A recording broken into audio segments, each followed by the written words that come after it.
Greetings, salutations, respect, and love. I am Scott. You, my dear friends, have wandered onto the #1 prog rock channel on all of YouTube.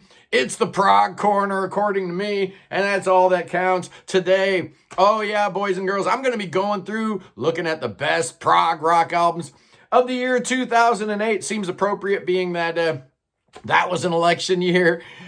This is an election year. 2008 doesn't sound like it was all that long ago, but yeah, think about it, man. Who was in the White House? It wasn't Kamala. It wasn't Joe Biden. It wasn't Trump. It wasn't Obama. It was George W. Bush, man. That makes me feel old.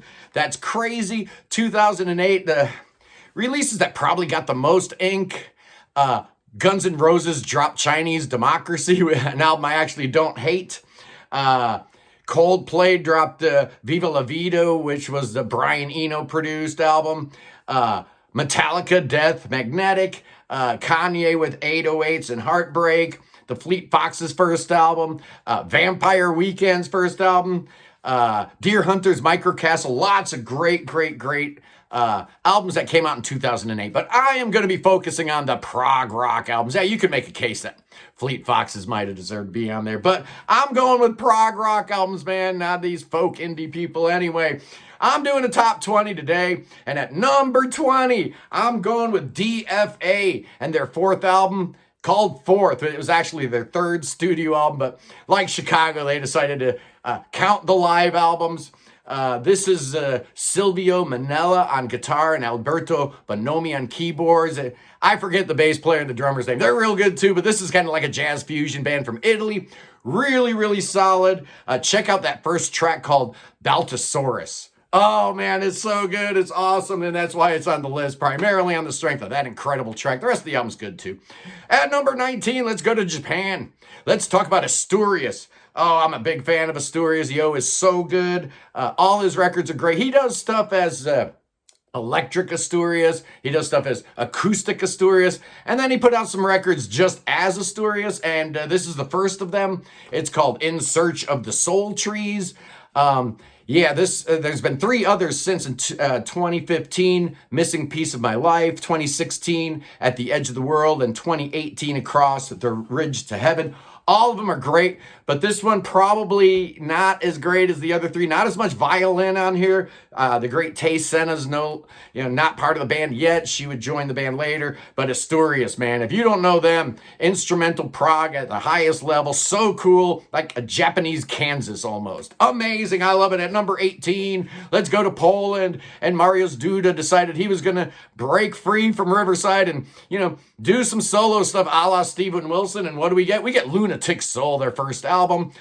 Came out in 2008. This is a dynamite record. He uses, a lot of Polish musicians in here, so it's not a pure solo effort. He's not Mike Oldfield or anything. But these Lunatic Soul albums definitely sound different than Riverside. You can, hear it's the same guy. Obviously, the singing voice doesn't change, but you hear way more like Dead Can Dance and early Pink Floyd. And the aforementioned Steven Wilson is definitely a reference point. Lunatic Soul, great stuff. And the first album's dynamite. At number 17, let's go back to Italy and Host Sonatin, and the second of their seasonally themed albums. This one is called Winter Through. This is, of course, Fabio Zufante from Finisterre and La Mascara de Sera. Everybody knows him kind of like as Italy's Neil Morse. He's got his hand in a lot of different fires. The others in this series, Spring Song came out in 2002, Autumn Symphony in 2009, and Summer Eve in 2011. But I think this is the best of the four. I like all four of them, but this one just icy and chilly and awesome. And it really fits the instrumental mood of the music. Fantastic. Highly recommended. At number 16, this feels a little bit low, but I'm going with the Mars Volta and Bedlam and Goliath. What a cool album. Their fourth album. Everybody talks about the first two, right? Deloused and Francis. Sometimes they talk about the third one, Amputecture, but this one here really kind of, looking over at Prog Archives, this is the lowest rated album, well, except for the new one, which I understand, totally different beast. But people don't like this album, and I really don't understand it, man. It is really dense, but it's funky, man. There's no like slow sections. It just keeps going. It keeps driving. Well, there is one slow section. It was actually the hit, Wax Simulacra. I don't even know what these guys are doing. Cedric Bixler, Zavala, Omar Rodriguez, Lopez. Just crazy. This album actually hit number 3 in the US, and it won him a Grammy. So, hey, that's pretty awesome. At number 15, let's go to the UK and It Bites and the Tall Ships. Yeah, It Bites was a band led by Francis Dunnery. Back in the 80s, they put out 3 albums. They even had a big old hit called Calling All Heroes, hit number 6 in the UK. But, time had passed, and Francis Dunnery is not in the band anymore, so he's replaced by the great John Mitchell. We all know John Mitchell, Lonely Robot, Frost, Arena, etc., etc. And you also get John Beck and Bob Dalton, but Dick Nolan was a no-show. Apparently, he was asked, and he didn't show up to the recording session, so they fired him shortly thereafter. It Bites at number 15. At number 14... you guys are probably going to kill me for having it this low. It's Ariane with 01011001. This is a great album. And, like all of his records, there's these multiple lead singers. I mean, you got Fido, you got Simon Simmons, you got Daniel Gildenlow, Annika van Gersbergen. As far as like some of the guest musicians, you get Michael Romeo, Thomas Bowden, Derek Sherinian. Sounds like an all-star cast, and I do like this album. Not my normal cup of tea, a little bit more on the prog metal side, but this is a dynamite album. I absolutely love it. At number 13, let's go to Norway, and we're talking about Motorpsycho. Hey, did Motorpsycho just put out a new album and nobody told me about it? What's going on with that? I just thought about that. I seen it written up in Prog Magazine. I'm like, new Motorpsycho? Anyway, we're talking about Lucid Little Moments here, which is technically this band's 13th album. They are uber prolific. It's just crazy. At this point, they hadn't gone like completely prog yet. They were still very much into alternative kind of sound. So you hear like My Bloody Valentine and Sonic Youth. You hear a lot of that shoegaze, noise rock kind of stuff here. But this is a cool album. It's 4 long pieces. It's dynamite. You could call this progressive shoegaze if you want, but they would get incrementally more and more progressive as time goes on. At number 12, these guys got a new album coming out next month. It's Opeth and Watershed, The Last Hurrah, the Cookie Monster vocals. Yeah, after this album, they took a long break. The Death Growls went on vacation, as they did Heritage and Pale Communion and Sorceress and the one that I can't pronounce. Apparently, the new one's got the Death Growls back. So if you like that kind of thing, you're going to be happy. And if that's your style Opeth, I like new Peth better than, growling Peth. I'm going to admit it. But this album's got some great songs on it. Coil, Heir Apparent, but the absolute keeper here, you know what it is? It's Lotus Eater, man. That song is absolutely amazing at number 11. I said I was going to keep this only prog bands, pure prog bands, but I lied. You know how I do. At number 11, I'm going with Elbow and the Seldom Seen Kid. Yeah, is it prog? I don't know. Just because the dude sings like Peter Gabriel, does that mean they're prog? They got progressive leanings. They absolutely do. And this is their best album. This one here, and then they put out one 3 years later in 2011 called Build a Rocket Boys. Those 2 albums, just I still play them on the regs. I absolutely love them. Guy Garvey and vocals. Like I said, he is kind of, Gabriel-esque. And then you got Mark Potter and Craig Potter, Pete Turner on bass, and Richard Jupe. They it's been the same lineup throughout all of Elbow's career. I guess they have a new drummer now. They replaced Richard with the guy who had been their touring guy and a session guy, and had kind of been a replacement drummer for a few years. So it was kind of like Jay Shellen replacing Alan White. It seemed like it was in the cards. But a Seldom Seen Kid, yeah, check it out if you don't know Elbow. That's a great place to start. At number 10, an album that I've only recently really gotten into. This album came out so long ago, and I listened to it when it first came out, and I wasn't crazy about it. It's Steven Wilson and Insurgentes. which I guess is the proper way to say it since it's based on a street in Mexico City where they were recording this.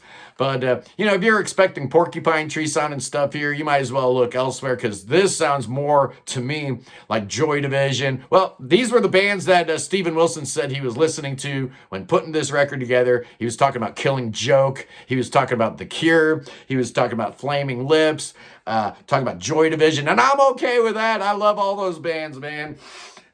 Steven is joined by Gavin Harrison on drums, Tony Levin on bass. That's a pretty good rhythm section. Theo Travis playing his, you know, saxophone and his flute and stuff. Jordan Rudess shows up, plays a little keyboard. But this is a great album. It took me a while to get my arms and my mind around this thing. But now that I do, I love it. I absolutely love it. It's fantastic. At number 9, let's go to Sweden and Car Mechanic with their third album, Who's the Boss in the Factory? I think it was their third album. Yeah, the first two had Roy Nostalt. But this one here's got Krister Johnson on guitar. It's funny because he replaced Roy Nostalt in The Tangent. And now here he is replacing him again in Car Mechanic. You've got the great Zoltan Sorsh on drums on this album. I love that guy. He's in Life Signs now. Lale Larson on keyboards. He's part of the Flower Kings now. And the great Goran Edman is the vocalist here. Just fantastic. If you don't know this band, this is the perfect place to start. And start right off the rip with the 20-minute epic, Send a Message from the Heart. Just fantastic. At number 8, here's another band with a brand new album fixing to come out from Finland. We're talking about the Von Hertzen brothers and Love Remains the Same. This is their third album. And like I said, they have a brand new album just coming out. They dropped the first single this morning. Sounds really, really good, so I'm excited about it. But it's the brothers Mikko, Kai, and Jon. Mikko plays guitar and sings. Kai, I guess, is the second guitarist, and Jon plays bass. But these songs, man, Bring Out the Sun. Oh, what a great, great track. The Willing Victim ends it. And then in the middle of the album, there's a song called Somewhere in the Middle. Oh, man. My favorite album from the Von Hertzen brothers, and they've got a lot of great records. They're not capital P prog, but they're amazing, very progressive. At number 7, another band that kind of, you know, feels like they're not 100% prog, but I think they are. It's Deerhoof and Offend Maggie. They're 9th overall, and they had just come off of a Friend Opportunity where they were performing as a 3-piece. And that was a great album, but they wisely decided, hey, we need another, like, monster guitar player in the band. So they added Ed Rodriguez to go with John Diedrich. So now you got the 2-guitar attack going. It's just amazing. Of course, you got Satomi Matsusaki on vocals and bass, and then the incomparable Greg Saunier on drums. Oh, I love this band so much. And this is my favorite Deerhoof album. Absolutely. The Tears of Music and Love start the album out. Just incredible. Iguru Guru might be my favorite Deerhoof song of all time. Fresh Born, Jagged Fruit, Basketball. This album's amazing. I absolutely love it. At number 6, it's Dan Britton and his Birds and Buildings project. This is their debut album called Bantam to Behemoth.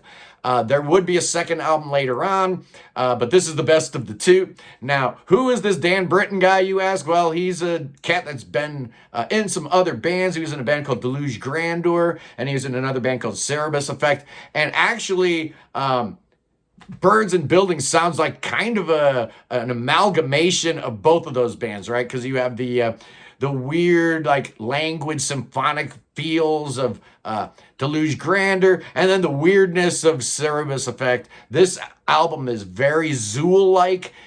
It's got a lot of jazz, but there's also plenty of symphonic moments to keep your brain interested. It's energetic. It's super varied. Each track feels like an island unto itself, and it's very complex at times, but also very beautiful at times. Challenging record, but a great record. In fact, Prog Archives has it as their #1 album for 2008. Apparently, I disagree. Apparently, I've got 5 I like better, and here they are at number 5, back to Italy with El Bacio della Medusa and their second album, Discesa Englanfina d'un Giovan Amante. I have no idea what that means. It's Italian, but this album's great. Their first album was more like a straight rock album, I guess. Not a lot of keyboards. So I like it a lot, but I wasn't hearing a whole bunch of prog. But on this one, Diego Petrini, the drummer, he starts setting up keyboards like in between toms, right? It's weird. You look at his drum set, he's got a tom here, a snare here, a keyboard there, another tom there, another keyboard there. It's wild. I don't know how he does both at the same time. The singer is Simone Cecchini, and he's got that typical raspy, fantastic, Italian voice that you want. I love Il Bacio della Medusa, and it kind of all starts right here with this album at number 4. Oh, I haven't talked about Andy Tillison in a couple months, and I'm starting to get withdrawal symptoms. So here we go. It's The Tangent, and their 4th album, not as good as the book. Oh, I do like this album a lot, man. But, it does suffer a little bit in that the first 3 were just so amazing. But this is a cool album with songs like Midlife, Crisis in Midlife, and The Ethernet, the full gamut. There's some stuff brought up from Andy's old band.